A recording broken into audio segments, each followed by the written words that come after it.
Good afternoon, everyone, and welcome to the last chat of the year. Yes, it's Saturday. It's Boxing Day. I hope you all had a wonderful Christmas. I hope you were merry, you ate your body weight in rich food, and I hope Santa was good to you all and brought you everything that you possibly could have wanted.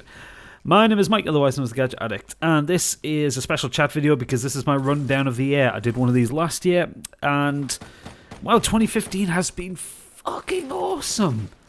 I mean, really fantastic time I've had this year on YouTube in 2015. It's just been so good, so good.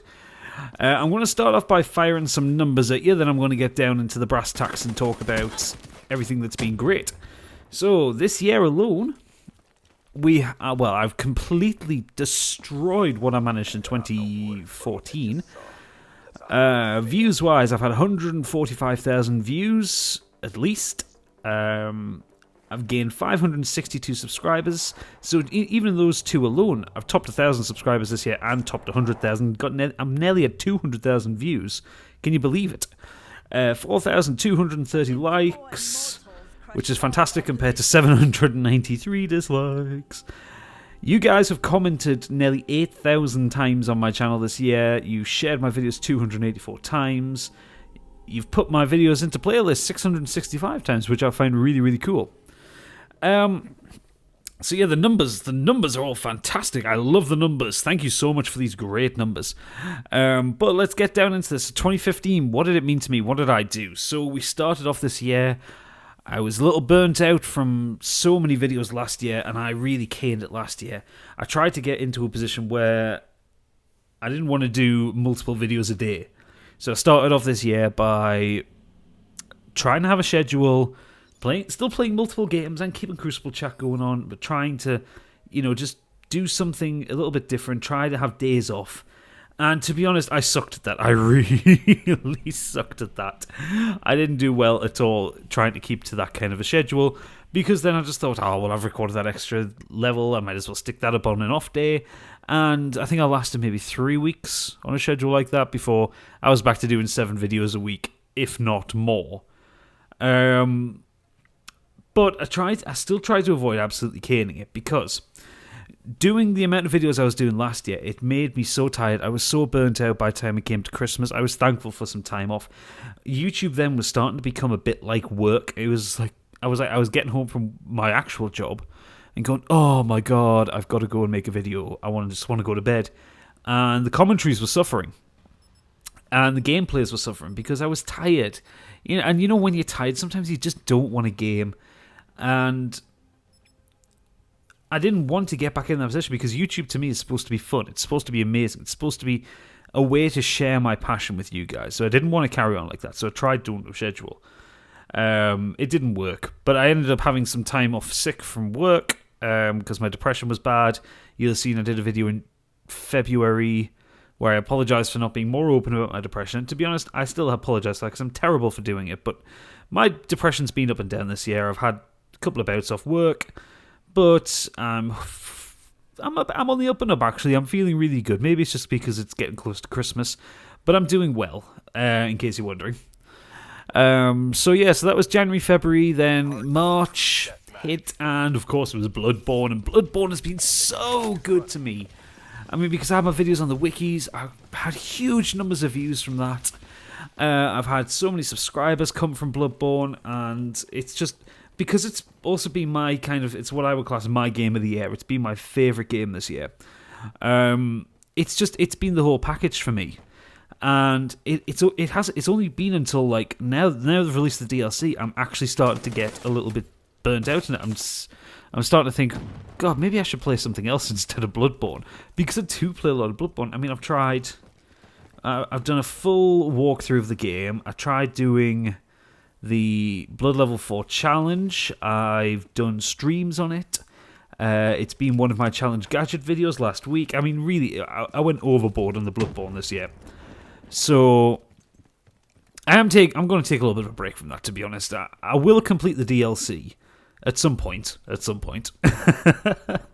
But it's a game that served me well, and I'm very thankful for it. And I'm very thankful for the fact that it exists, because it is just an awesome game. And if you have a PS4, and you're on the fence about it, I say get it.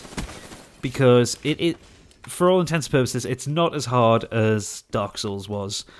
It's a little bit more forgiving, but it is still brutal, it is still awesome, and if it clicks with you, it's just one of the most rewarding experiences you could ever want. So I'd say, yeah, give it a try. Pick it up, see if you can grab it in a sale if you're unsure about it, and just play it, and you can thank me later. Or you can hate me later if it turns out that it sucks out your life and like your wife and kids leave, and yeah. So yeah, Bloodborne came, and The Witcher came, and The Witcher was a game that upset me a lot because it was really, really good. Don't get me wrong, it was an awesome game. But doing it on YouTube was such a bad idea for me. Because the problem is with games like that is they're all fetch quests. You know, it's go here, kill this, or go here, find this, bring it back to me. And it doesn't make for interesting YouTube viewing. So I sacked it off, and I actually got rid of the game when I had a bit of a games blowout at the beginning of the year, in the middle of the year. And actually the videos, when I look back at them now, they've actually done fairly well, and I kind of wish I'd kept the game and played it a bit more. But then I think it became such a grind for me because it was so hard to get through it and make any progress. I mean, you know me, I like to do videos of like one episode per level or one episode per quest when I can. And most of the quests were clocking in at like an hour and a half long to play through. And for all, CD Projekt Red did a great job with the game. And it looked amazing, it played really well, and it was fun to play. It was not fun to do it for YouTube. My God. I mean, instantly, I was watching someone else play, like a bigger YouTuber, a fella called Christopher Rod. Canadian fella, I think. But I was watching him play through it. And I gave up on his series about episode 20. But I was still subscribed to him, and I just caught one day that his ending episode of the main story was something like part 130. It's like, I'm sorry, I know I can do like the Souls games forever, but come on, when your series is clocking in at over 100 parts, you know it's not good. And even I was looking at his views, well, he had really high views for his first 30 or so videos, and then they'll start tailing off, and it's one of those things like, yeah, I do these things on YouTube, I play these games just for the sake of it, just to enjoy it. But when your last episode has 10% of what your first episode had, even at this level, you just think, well, what's the fucking point? Because it's not reaching the intended audience, because if your audience has got bored of watching you play the game, then what is the point of doing it? Do you see my point here? But yeah, so we had The Witcher, Batman. Batman was a great game. Flawed by its economy, if you looked into the season pass and what you got for it, or how much DLC costed for it. But it was a great game and a great send-off for The Dark Knight. I really enjoyed playing that game, and I know a lot of you enjoyed watching that game, despite the amount of time that you spent in the Batmobile. And yes, I know I trolled you all with the Arkham Knight reveal, but yeah, that was funny. Because I so many comments on the videos going, damn you, Mike, damn you! Because basically, if you didn't see that one, about in the last quarter of the game, the Arkham Knight reveals who he is. I'm not going to spoil it in case people haven't played the game and still want to play it. But the Arkham Knight, like, he opens his mask and shows who he is. And I literally cut to my end card just as the mask opened, so you didn't see his face. And then it was like a 2-day wait for the next video. People hated me. People were calling for my blood for that one. And yeah, I found that so funny. 2015 was also, for me, the year of Call of Duty, because I got back into Call of Duty. After so long in... What would you call it? I would say so long out to pasture. I put Call of Duty a long time ago. Modern Warfare 2 had been the last one that I had played and enjoyed, and I hadn't had any desire to play any of the Black Ops games originally. I hadn't had any desire to play Modern Warfare 3 or Ghosts or Advanced Warfare when the first came out. But I don't know, it was just like when my friends Robbie and Sneaky, so Bipolar Bear and Sneaky Johnson, when they got PS4s, and I just thought, okay, well maybe I should get a game to play with them. And I picked up a copy of Call of Duty Ghosts for cheap in a local game shop. And I played it, and you know what? I had a blast playing it. It was so much fun. And I didn't understand why I'd let it get to the point where I'd been missing out on this, because I had great fun just running around, dying a lot, but shooting a lot as well, and getting a few kills here and there, and I wasn't terrible on it. And that's when I came up with my concept to, do live comms whenever I got a new competitive online game. Like, basically the idea being the first time I get a game, like the first moment I get the game, I do a live comm, and we see how it goes. And it's usually always terrible, but it's a lot of fun, actually. And this year alone, I've bought 4 Call of Duty games. I bought Ghosts, then I picked up Black Ops 2 on the PS3, and I got Advanced Warfare, and then the lovely Shadowfax. I won a copy of Black Ops 3 in her competition.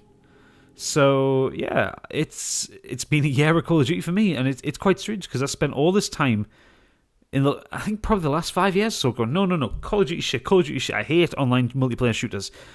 Give me some weird, obtuse Japanese RPG game, and I'll play that till the cows come home, but I will not play what the mainstream... I was a gaming hipster. It's like, that's too mainstream for me, I don't want to play that. And... It was something that I kind of, in a way, regret now, because I spent all this time hating on Call of Duty, but then I'm having so much fun with it now, and it kind of makes me wonder, okay, have I missed out on some major gaming experiences here? Because, like I say, I am having a hell of a blast playing Call of Duty again. What else happened this year? So... yeah, Fallout 4 happened, and Fallout 4 continues to happen. I got my Pip-Boy edition.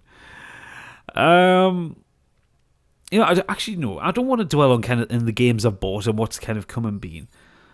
I want to dwell on some of the things. I want to talk about the people who've made this year great for me. Because there have been so many people this year who've been fantastic, who've stood by me through thick and thin, who've been good friends when shit hit the fan. I've had bad times, because I have had some bad times this year. I don't want to go into them, but people know who they are. I made a point in one of my Crucible chats of talking about the idea of trying to help people, trying to be a better YouTuber. And I continue with that. I talk about people a lot on Twitter. I talk about people in Crucible chats when it's relevant. I like to give people shout-outs for the people who I think deserve it. And, yeah, I have enjoyed, more than anything, watching other people grow. Now, this is the point where the editing happens. I'm going to drop in a couple of clips here from Bandsaw the Hedgehog's channel. Now, Ben is a very good buddy of mine. I talk to him every day. He's my brother on another continent because he lives all the way over in Australia. And I sorely wish that he lived in the UK or I lived in Australia, because then we'd grab a beer together, because we would just be best of mates in real life, because he's fantastic. But yeah, I want to show 2 clips. So the first clip coming up is from a video he did this time last year. Actually, did it in December 2014. It was the first video I saw of his where he was talking about the Australian media kind of demonising Grand Theft Auto, and stores like Kmart banning it and all that kind of thing. So I just want you to have a look at this, and then we'll discuss it a bit further. What is going on? It is Bandsaw the Hedgehog, and thanks for coming back and checking out another vid. Now, what I wanted to talk to you guys today about, it's going to be a bit of a ranty one today. Now, you people in Australia who are subscribed to me, you've probably already seen this on Twitter and on Facebook.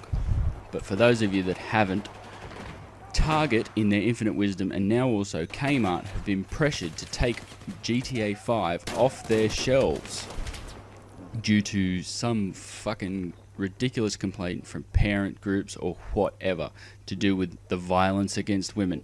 Now, correct me if I'm fucking wrong, but Grand Theft Auto, the whole Grand Theft Auto series, is almost built on sexual violence and violence in general. I mean, yeah, he's probably going to kill me for putting that one up.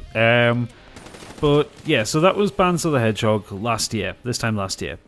Now, through friendly advice from myself, from Robbie the Bipolar Bear, and Sneaky Johnson, we've done our best to help Bandsaw, and I'm going to show you a clip now of his latest video. So this is one was released, I think, it's only a few days ago, actually. I think it was last week at some point, which is his last video for 2015. And just look at the change. Just look at how different it is, how different he sounds, and how much better it is, and how much he's grown in the last year. G'day guys, it's your old buddy Bandsaw the Hedgehog here, back again for another video, and thanks as always for coming and checking it out. We got some gun game in the background here, and what I wanted to talk to you today about is Christmas. How quickly it's creeped up on us and everything like that. Like, I just want to reflect on what the year has been and what it's meant to me and everything like that. So like, as I said, like, Christmas, it's crept up on us, man. I don't know if it's because, like, I'm getting older or anything like that, but it's like 1 minute, it's January, we've just come off Christmas and everything like that, and then... Alright, that's enough of that. But yeah, you see my point. He's gotten so much better in a year through technology, like, he's got better mics and all that, but it's his confidence, it's the way he's talking, he's not stopping and starting, he has a constant stream of consciousness now, and... it's this that's made my year most, seeing my friends grow, seeing them get better. I mean, some people who have all the gizmos and all the natural charisma, they come into YouTube and bam, they just make awesome videos from the start. And those people are so fucking lucky. But you look at guys who don't have the best equipment to start with, who then build up and they get better and they get better and refine their craft as they go. You know, I'm the same. If I go back and watch one of my earlier videos, I cringe so hard. The quality of the video, the quality of the commentary, there's like hiss in the background, my levels are all wrong, and it's only gotten to the point now, like this year, I'm able to record with a proper condenser mic, I can do 1080p, finally, now that I've got the capture card for the PS4, and, you know, stuff like that. It makes life so much better having this good technology, but it's the practice of doing it. I'm so much more comfortable doing commentaries like this. You know, I can sit and I can have a stream of consciousness rather than having to sit and plan out what I want to say. Because I've done that before. I've tried writing scripts for commentaries, and it doesn't work. It doesn't sound good. It doesn't sound natural for me. It sounds like I'm reading a script, and it comes out a little bit like that, like a Geordie monotone. And I don't normally have a Geordie accent that much when I'm doing a Crucible chat. But when I have to read off a script, I forget to dumb down my accent a bit, and it comes out like that. And you know, the voice doesn't.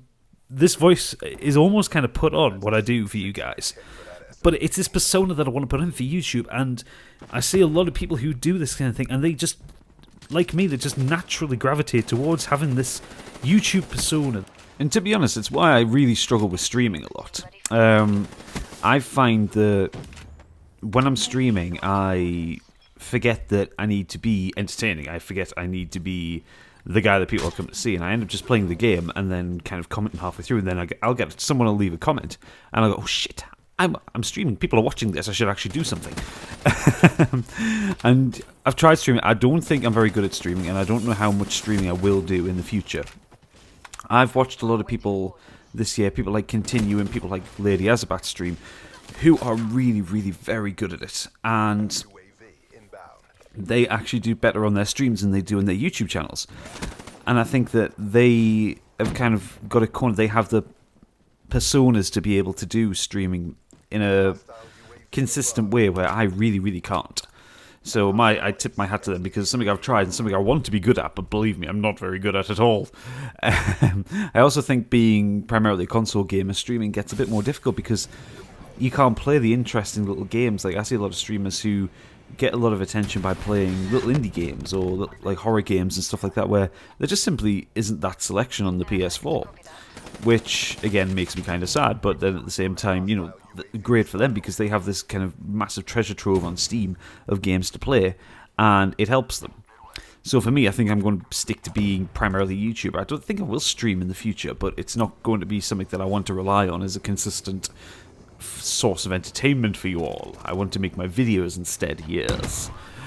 So this kind of leads me on to the last couple of points I want to make, which is a few shout-outs for this year. Some people who have just been really, really, really fucking awesome.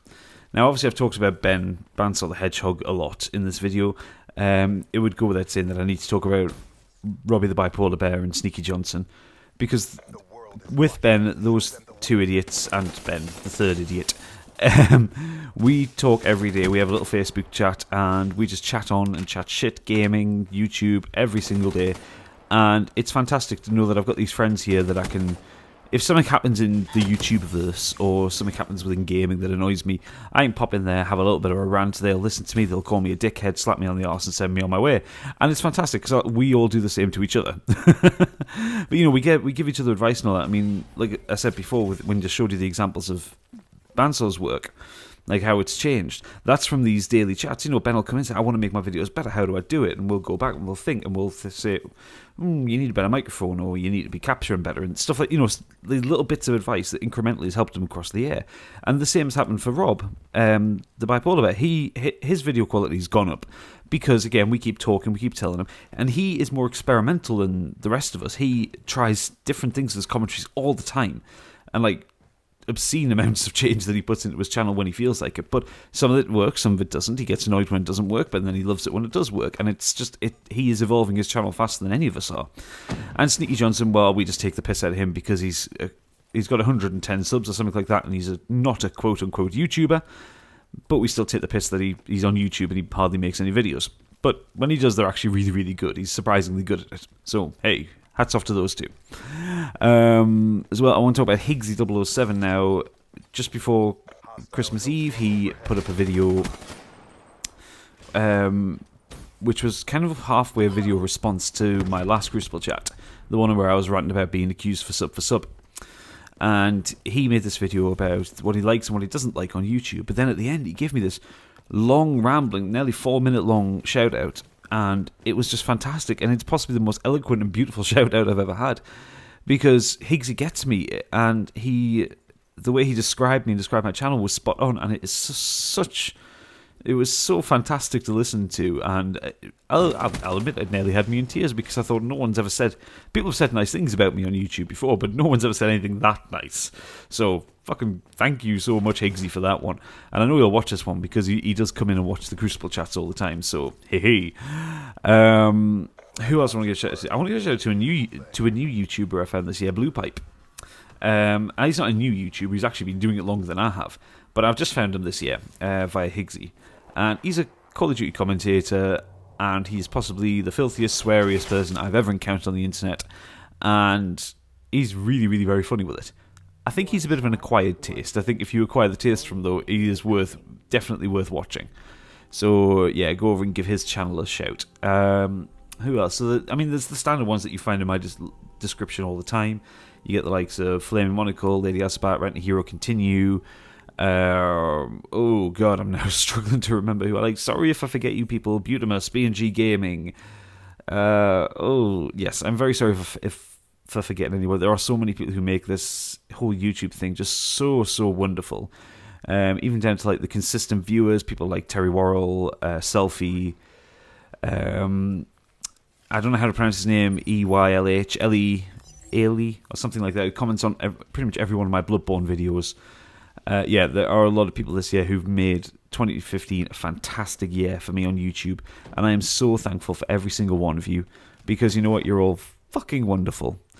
So, yeah, that's kind of pretty much all I've got to say right now. This is probably going to be my last video for the year, if I'm perfectly honest. So, yeah, all I can do is wish that you had a fantastic Christmas. I really hope you all did, and you all got everything that you possibly could have wanted out of it. And here's to a fantastic new year and a brilliant 2016 to come. So, for the last time this year, thank you for watching. Come back next time for more Crucible chat. For now, thank you for watching, and good night.